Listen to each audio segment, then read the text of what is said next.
first of all, if you're a Nirvana fan, your question isn't like, oh well, what would Kurt Cobain be doing now if he was mimicking his old stuff? No, Kurt Cobain would have gone on to something else. He would have changed. He would have developed. That is the tragedy, is that we don't know what he's going to do.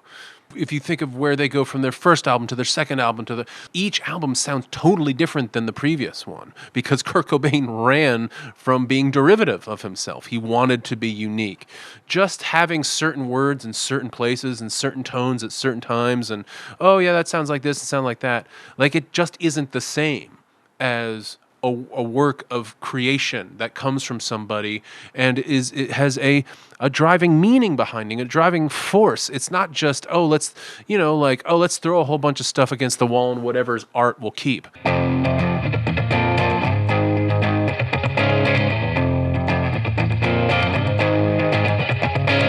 Oh, hey, welcome back to my channel. How you doing? Andy here.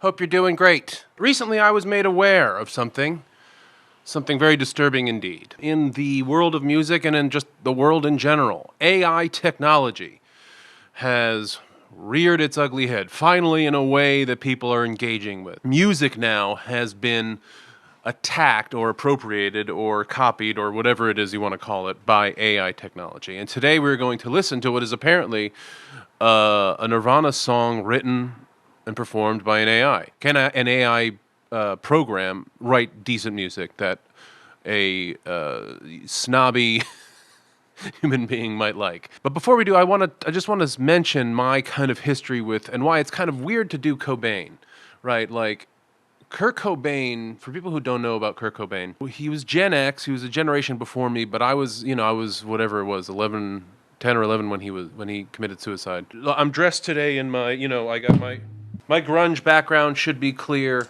I am, that is kind of when I grew up, and to Gen X and to elderly millennials like myself, Kurt Cobain was, to a lot of us, the biggest star of that era, of the 90s era. It's hard to overstate his influence. Kurt Cobain is, he changed MTV. He changed the music that was playing on MTV.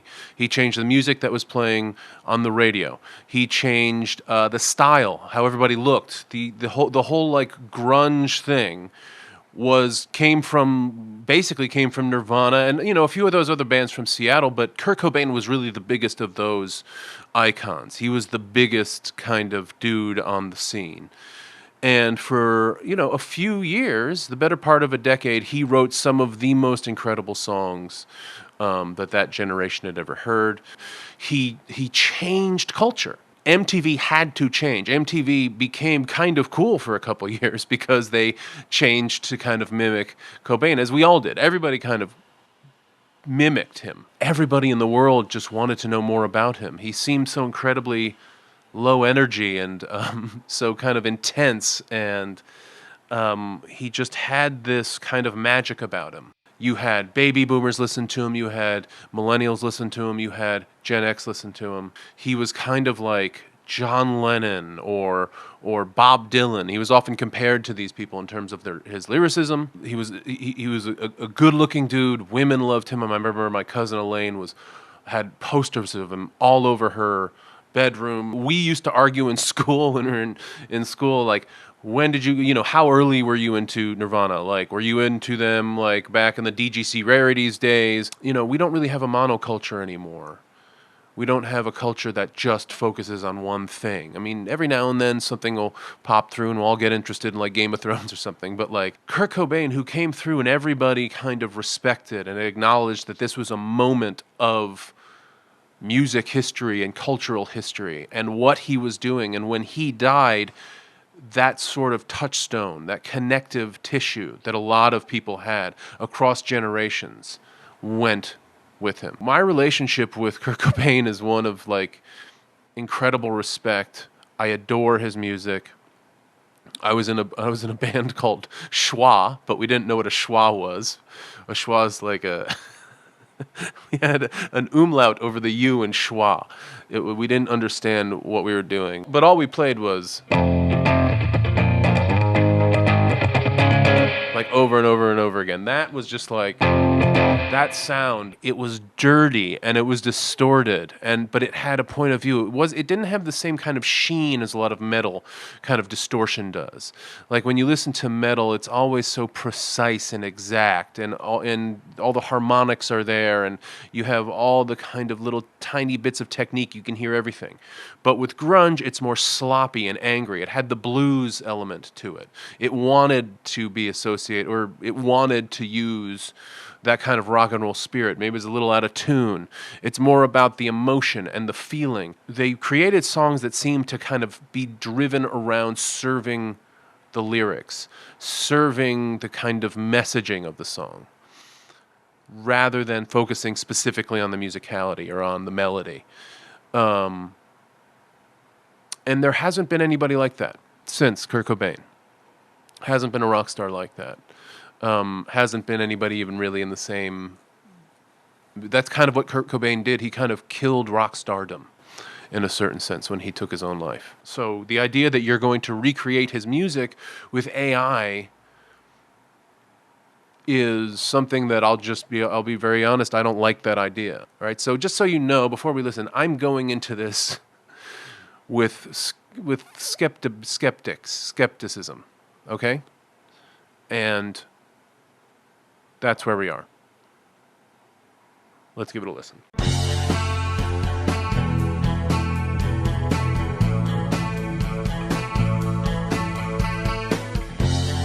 Got my hands right now in every room.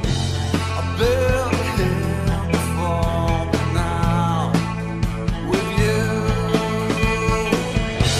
I still got some pain, but it's over now. The sun shines on you, but I don't know how. And I don't care, I feel small, trying to be strong now. And I don't care, I feel small. And I don't care, I feel small, trying to be strong now. Trying to decide, trying to decide, trying to decide, trying to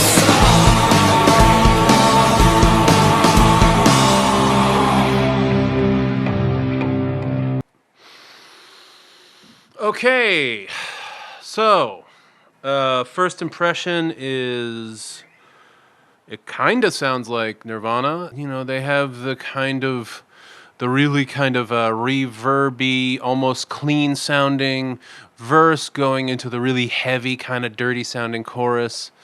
Sounds more kind of like Alice in Chains to me, kind of the tone on the guitar, but whatever. I mean, it's not exact, but it's there. The vocal is really good. I was actually kind of liking that vocal, and that is depressing to me.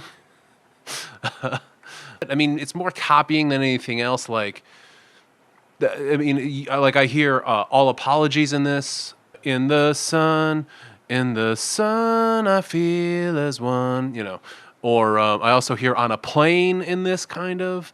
I kind of hear heart-shaped box in this. Like, we're literally just copying Nirvana tunes. We're literally just kind of remaking them, which is more or less exactly what Kurt Cobain didn't want to do. Whatever his album did sound like, he wants the next one to sound totally different. So the chords are obviously not that complex. It's F to E to A minor. Hey guys, was just in the middle of the edit, and actually I think the way they play this song is not the chords F, E, A minor, although you can play those. I think it's more like the fingering pattern that Kurt Cobain would more likely do. Like, he always liked to find almost kind of repeated little patterns, little kind of melodic little patterns that he could repeat over and over again. So if you think...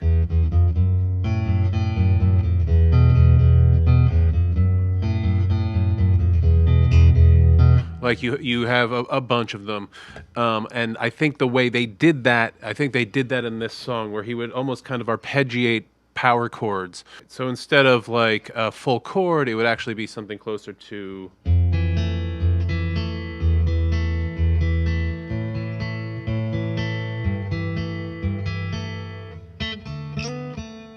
like that. Let's look at the lyrics here. Got my hands and now in every wound.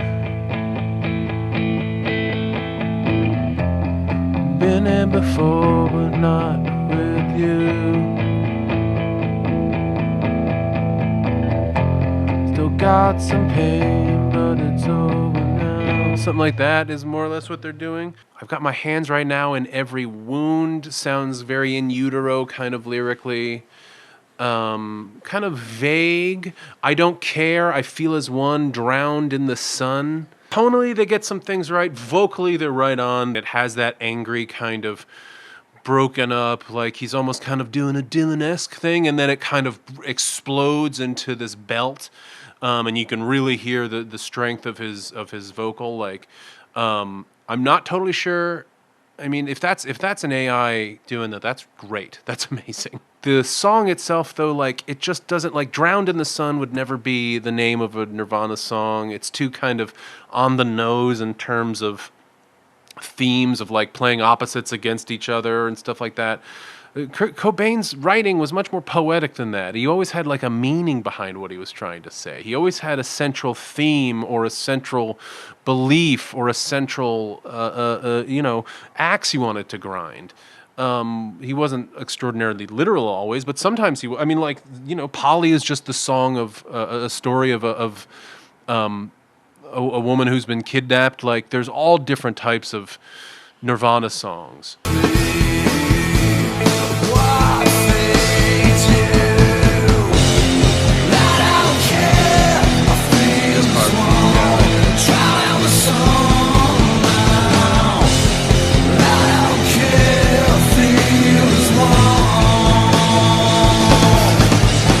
Very growl.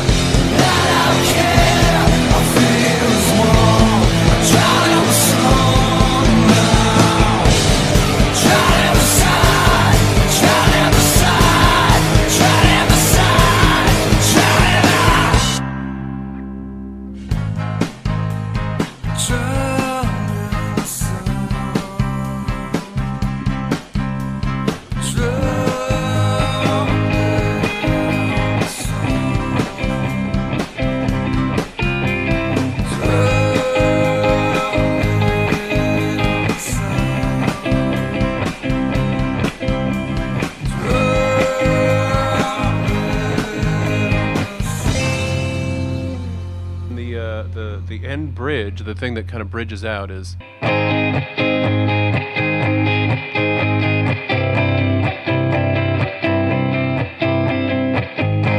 that, to me, is kind of the most interesting part of the song, the G sharp to C there, which does kind of play against type. That is kind of like the Nirvana sense of humor, where they'd put these kind of small sounding, kind of quaint, clean sounding guitar parts in an otherwise really heavy song. First of all, if you're a Nirvana fan, your question isn't like, oh well, what would Kurt Cobain be doing now if he was mimicking his old stuff? No, Kurt Cobain would have gone on to something else. He would have changed. He would have developed. That is the tragedy, is that we don't know what he's going to do. If you think of where they go from their first album to their second album to you don't know, like, each album sounds totally different than the previous one, because Kurt Cobain ran from being derivative of himself. He wanted to be unique. Just having certain words in certain places and certain tones at certain times, and, oh yeah, that sounds like this and sound like that. Like, it just isn't the same as a work of creation that comes from somebody, and it has a driving meaning behind it, a driving force. It's not just, let's throw a whole bunch of stuff against the wall and whatever's art will keep.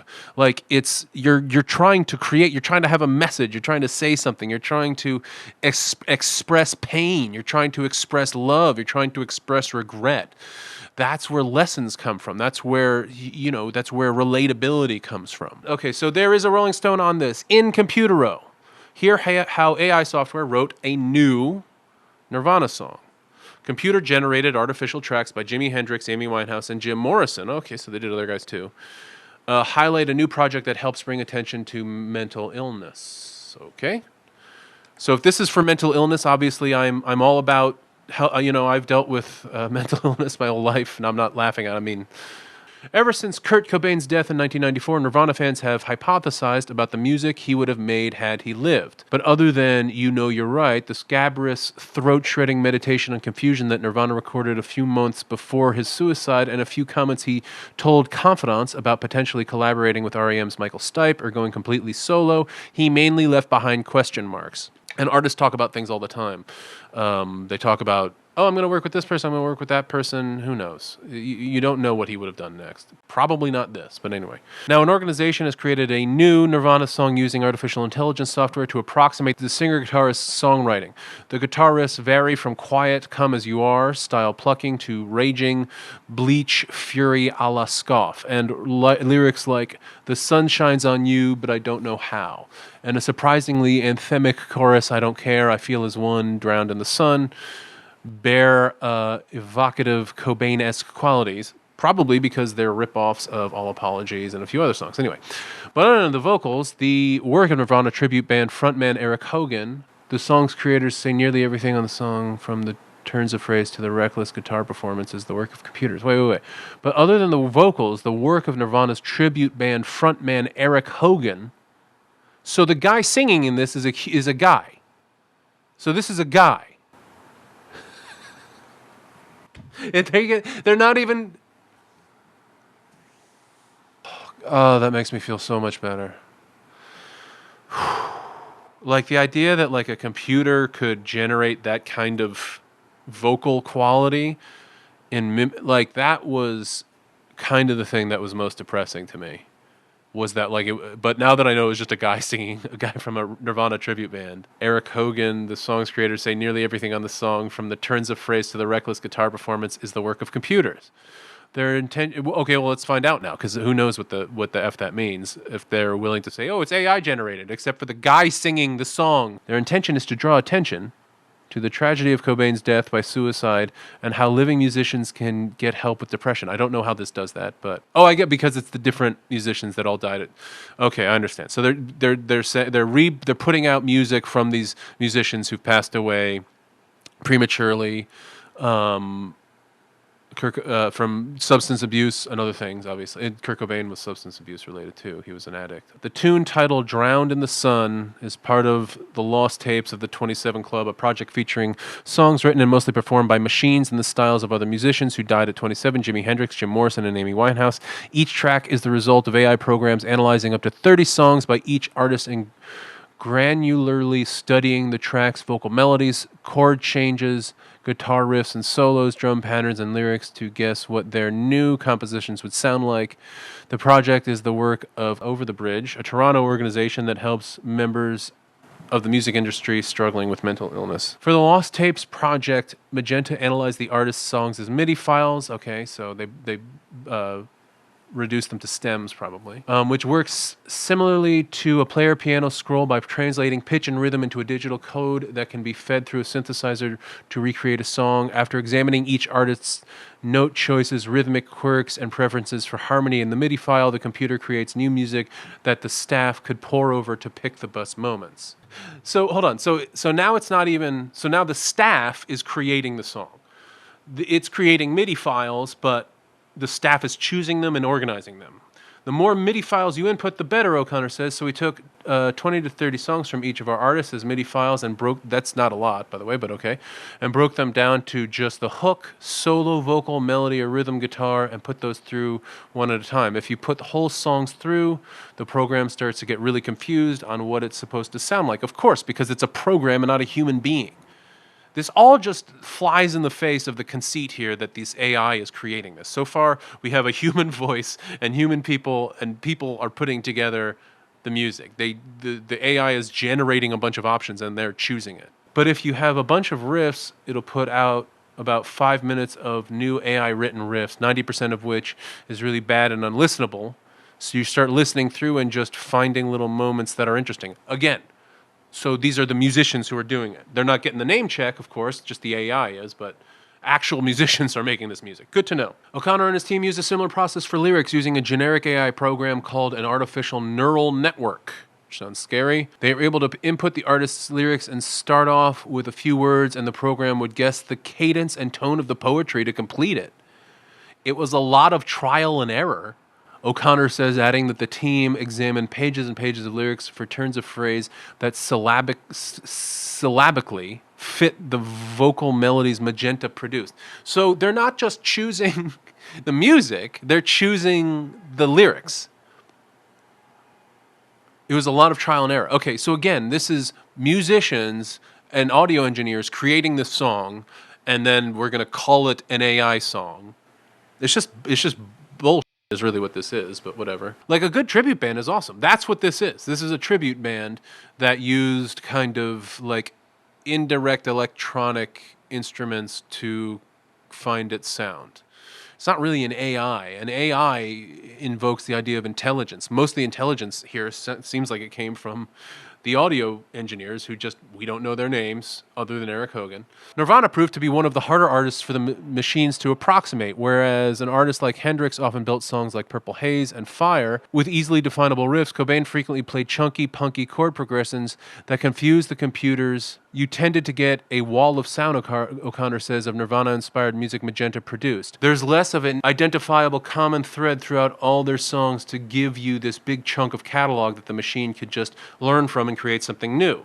Drowned in the Sun is accurate enough to give you that Nirvana vibe, but not so accurate to where someone's going to get a cease and desist letter. So again, it's just about copying and just taking it a notch back so you're not literally doing all apologies, right? Hogan claims if you look at the last quote, unquote Nirvana release, which was, you're right, this is the same type of vibe. Kurt would just sort of write whatever the hell he felt like writing, and if he liked it, then that was a Nirvana song. I can hear certain things in the arrangement of Drown in the Sun, like, oh, that's kind of an In Utero vibe there, or Nevermind vibe right there. I really understood the AI of it. Bullshit. I've heard that he was pretty specific about the lyrics that he wanted in his songs. Dave Grohl talked about it on Howard Stern, about how, that Cobain might have even recorded some of Grohl's songs, but he would have wanted to change the lyrics. Did you ever say to Kurt, listen, I've got great songs? No. You would not do that? You never let him hear anything you wrote? He heard some, and he liked a couple of them. There were two that he really liked he wanted to do, but he was afraid to ask me if he could change the lyrics. One of my favorite lyrics of all time. I'm so happy, 'cause today I found my friends. They're in my head. Like, it's just there's a spookiness to his lyricism. There's a hope denied. There's a sort of kind of cheerful misdirection. There's a sense of humor to it. There's a quirkiness to it, but there's a sadness. There's a longing. There's a misery to it. I think that you're going to have a lot of people who are going to vilify this, like me, and are going to look at it like, oh, this is it's the death of real music, he continues, even though real musicians played it, or whatever, he continued. But I'm totally fine with it used as a tool. I think it's pretty cool. I agree with that. I don't know what's going to happen legally in the future. Once you start going down the road of where it starts to really sound good, maybe then you start to have an issue with that. If it's a tool, then it's kind of a tool in the same way that sampling was a tool and becomes a tool in hip-hop and R&B and just electronic music in general. When you sample somebody else's music to use it for your own song, and you can change it enough to make it your own song. Over the Bridge's intention is to simply raise awareness about mental health resources. I think it's about raising awareness about AI, but whatever. I mean, obviously, raising awareness about mental health resources is good. The organization runs a Facebook page that offers support, which is good. I'm not shitting on that, as well as Zoom sessions and workshops to educate artists and make them feel less alone. They have no plans to sell the tracks, which is very good. Sometimes just the acknowledgement of one other person saying, I'm feeling the same way that you are is enough to take people at least to make people, typo here, to make people at least feel that they've got some sort of support, says Michael Scriven, a rep for Lemon Entertainment, whose CEO is Over the Bridge's board of directors. Maybe it does raise awareness for mental health services. And if you're struggling with mental health illness, one of the smartest things I've ever done is started going to therapy. I promise you, keep keep trying until you find somebody that works for you. If you've tried therapy before and you're like, oh, it's not for me, I promise you it can be for you. Scriven hopes the project also raises awareness about just how much work goes into AI music. Exactly. There's an inordinate amount of human hands at the beginning, middle, and end to create something like this, he says. A lot of people may think, of course, we're not going to name any of them. A lot of people may think AI is going to replace musicians at some point, but at this point, the number of humans that are required just to get to a point where a song is listenable is actually quite significant. Each song required work from O'Connor, a Magenta technician, a music producer, an audio engineer, and the vocalists. We're not going to push a button and replace these artists, O'Connor says. I hope the Over the Bridge people go deeper with AI, Hogan says. There's so much more in this category that you can do if you're suffering. Okay, so, all right, so now we know the skinny on this thing. Now that I know I am kind of less upset by it, okay, let's not trash this organization and it's an advertising company or it's an ad guy putting out these very, very kind of provocative types of songs where they say, AI, here it is. The thing about Kurt Cobain's music, and that's so ironic about it, is that's what his music did. It was a place for people to see their feelings reflected back. So you don't feel alone. You don't feel like you're the only person who's struggling. And when he screams and he belts and his voice cracks and you hear the pain in his voice, you feel that too. To pretend that a computer did that, to me, is kind of but whatever. Maybe it raised a lot of awareness for mental health. I'm not sure. I did not like this. Did you like it? You know, maybe there's other songs on this that are more unique or sound more like a unique thought or an extension. I mean, this really sounded a lot like kind of Alice in Chains meets 3 very specific Kurt Cobain tunes. But maybe there's other ones on this album or something that you guys like or think I should check out. I'm dreading doing the Beatles one. If you want me to, I will. But maybe I'm just wrong. Do you think I'm wrong? Do you think this sounds unique? Do you think this is interesting? Would you listen to this? Is this something that makes you want to listen to Nirvana itself? I don't know. Let me know your thoughts. I'm really curious because I am one of those people who's like, oh, this is a technology that really could come and make artists obsolete. You know, if a computer can just generate what an artist can generate and change it just enough to not get sued, you know, what company wouldn't buy that up and just say, oh, well, now we don't have to actually pay artists. We can just create something to copy their music well enough to change it just enough that we can put out our own stuff. So I don't like the idea of AI music. Again, I wish AI techs would start with actual problems like climate change, homelessness, you know, energy, whatever. I mean, there's actual issues in our world that AI could probably be actually pretty helpful with. So anyway, let me know what you think about this. You know what I think. Till next time, keep playing.